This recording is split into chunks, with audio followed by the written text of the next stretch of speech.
Je me trouve devant les bureaux de vote de cercle électoral 24 à Bissau, la capitale, la même où le président de la République et le Premier ministre ont voté dans la matinée.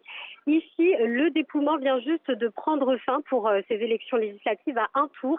Ce qu'il faut savoir, c'est qu'ici, comme dans tous les bureaux de vote où nous sommes allés durant la journée, le scrutin s'est déroulé globalement dans le calme, un avis partagé par les observateurs internationaux, dont ceux de l'ONU.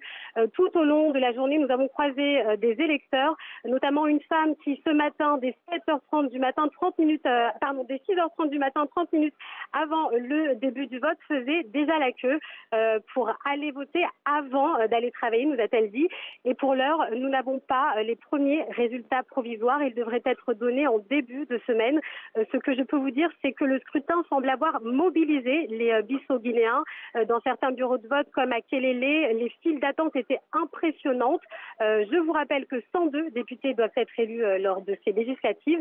Et l'enjeu, vous l'avez rappelé, est important pour le gouvernement, car ces élections doivent permettre de tourner la page de la crise politique qui dure depuis 2015 et l'éviction du Premier ministre Domingo Simoes Pereira. Donc pour la presse bissau-guinéenne, le scrutin semble se cristalliser entre l'ex-Premier ministre chef du PAIGC, le Parti africain pour l'indépendance de la Guinée et du Cap-Vert, et le président José Mario Vaz.